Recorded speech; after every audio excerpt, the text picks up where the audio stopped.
Sorry I have fans blowing everywhere, but it's to keep the dust out of the air. Anyway, I wanted to show you today how to make XT60 parallel and series connectors. Now, I have a project I'm working on, and I have 4 lithium batteries that I want to connect.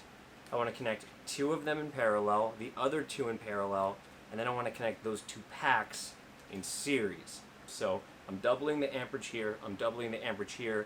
Connecting these in series will double the voltage. So I'm going to show you how to make the connector that connects all of these batteries together in a very small form factor.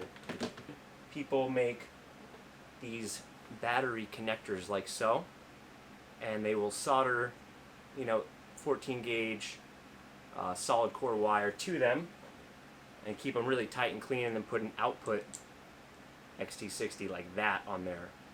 So what I want to do is the same thing, but I want to keep it as small as possible. I made 2 sets of these XT60s.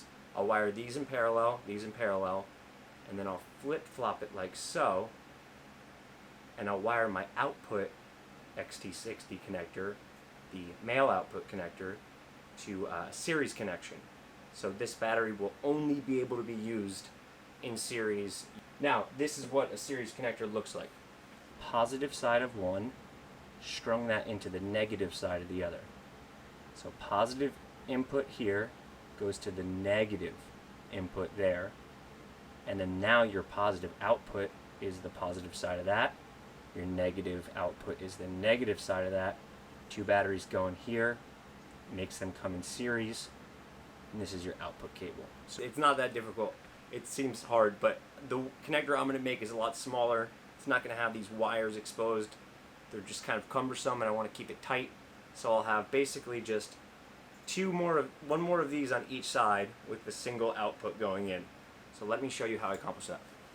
I started off by taking 2 XT60 female ends and super gluing them together. I'm just letting them set right now with these clamps. What the final product will look like. Okay? My output cable, or my output XT60, will go, where is it? I will go like this. Positive, negative, positive, negative. Okay? You'll see as I solder it together. I'm just going to go into time-lapse mode. This is going to be boring to watch. What I'm going to do is solder these in parallel, get them lined up, and then solder my output to the negative and positive terminals to see what I do. Check it out. I start by assembling and pre-tinning all of the female joints. This one is very important right here. A solid wire across the entire back. I then make a right angle and solder the front 2. And then I'll repeat that and make a right angle and solder the back 2. Now we have the entire back row is soldered in one line, and the front row is soldered with 2 90-degree angles, angling up, becoming your positive and negative output. I'll explain that further here in a minute, but this is just an example so you can see what it looks like. One more look at the front. You have 2 facing normally in parallel, 2 facing the opposite way in parallel. Run 1 strip. It actually doesn't matter what, you could choose the front or the back, but run them all together.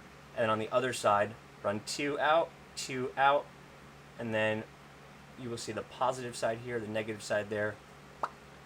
But by running this whole strip in the back, that's making the series connection for you. Bring it to the middle, split it up, take your output connector, solder that on there. You're good to go. Thank you for watching my video. Please be safe if you're dealing with lipo batteries. These things can be dangerous and explode. I do not take any responsibility for anything that could happen. So please be careful, please be safe. It can be a lot of fun and easy to do at home, but if you don't feel comfortable doing it, just buy the adapter online. If you do feel comfortable doing it, there's an array of ways you can make this. I'll probably put epoxy in here, and yeah, I'll probably put epoxy in here and make it nice and neat. Shrink wrap won't fit. Shrink wrap would look weird over there. So thank you for stopping by and watching my video. I really appreciate it. Have a great day, and see you next time.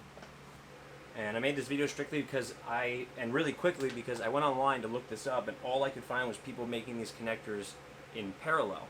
And the really short, tiny ones, very compact, they're only making them in parallel, and I couldn't find anybody who did this in series, so this is how I'm showing how to make a parallel and series connector. So 2 in parallel and the 2 packs in series. You could make this as big as you want. You could have 8 inputs or 6 inputs, whatever. It doesn't matter. Just equal on each side.